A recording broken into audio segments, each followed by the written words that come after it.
Beauties of blowouts. Well, you know, you've been playing a lot anyway, but one of the beauties of blowouts, all you guys get to play a lot. What has it meant to you to get this much action? It's meant a lot, especially under Josh Myers and all those guys. It's really good to get in, and especially playing it with next to guys like Gavin, now Enoch's in there, and all these other guys in there. And so it's a really good experience to share that with those guys. Harry, just what do you feel like are the things you've done that have allowed you to establish yourself as that second team center and gain the trust of someone who can play as a true freshman? I think a lot of it is to the testament of my high school coaches and the people who were with me in high school and helped me develop. And of course the coaches here in the off season gave me so much attention and help to get me prepared. And then once I got here, it was again under the first string guys and under all those guys that they kind of, you know, tutored me and brought me up and helped me and kind of just threw me in, and so I had to pick it up quick. Harry, you guys have had blowouts almost every week. How beneficial has it been for backups to be able to play as much as they have? It's been huge. It's been huge to be able to get in the shoe and get reps and go against high-quality guys and get live reps and get reps that have consequences instead of, you know, controlled situations here. So it's a huge opportunity. Do you feel like, even though you're a freshman, that because you've played so much, you don't feel like a freshman so much?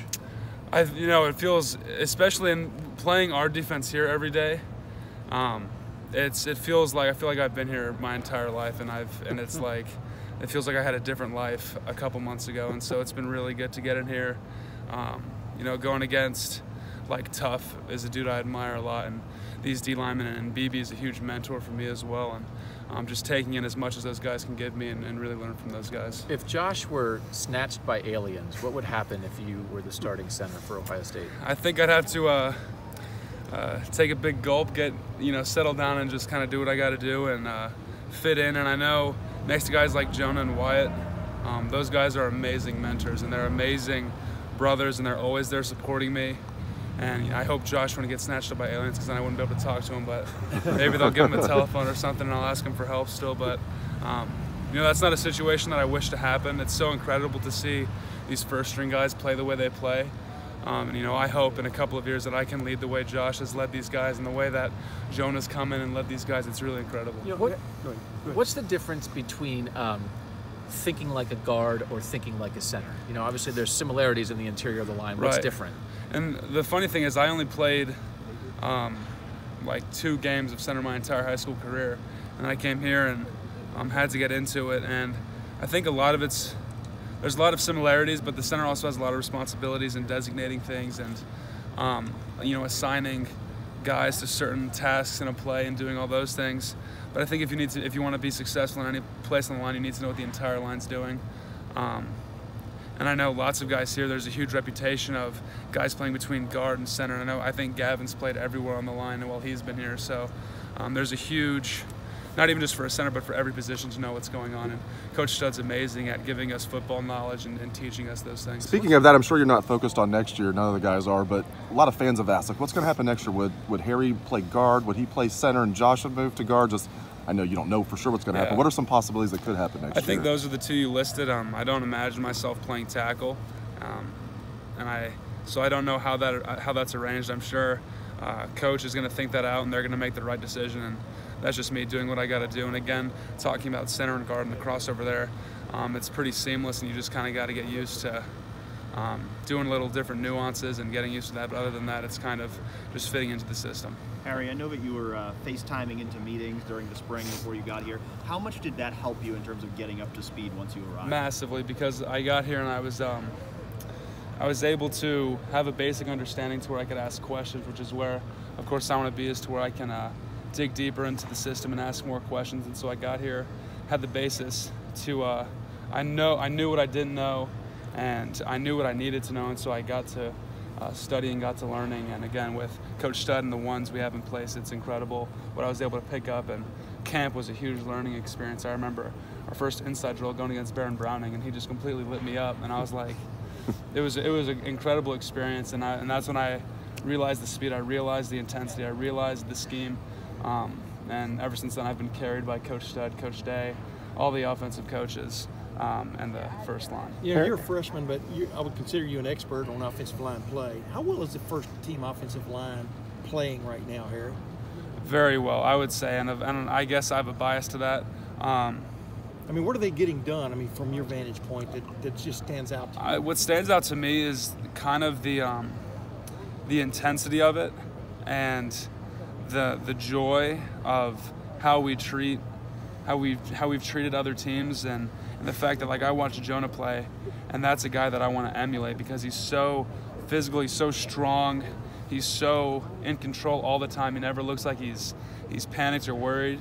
He always has composure, and he's just beating guys. And Josh is getting 5 KDs a game. Wyatt is mauling guys, and Bowen and Thayer, and Josh Allaby is a huge guy that I look up to because he's been through so many trials to where he's switched positions, he's been injured, he's come back from an injury, he's filled a role, and he's done incredible things. And I remember when I first got here in the summer, he was one of the first guys to put an arm over me and say, like, hey, and kind of show me the ropes and kind of get me in the system. And so those guys are playing incredible, I think, and it's an amazing honor to be able to play behind them and learn from them. What does Coach Stu draw you guys, the number 2 line, what does he expect from you? Like, he was over there with you guys a minute ago. Mm-hmm. What are the expectations? He expects exactly the same from us, and that's kind of what I think we need to expect from ourselves as well, because if anything, it's expect to play next year.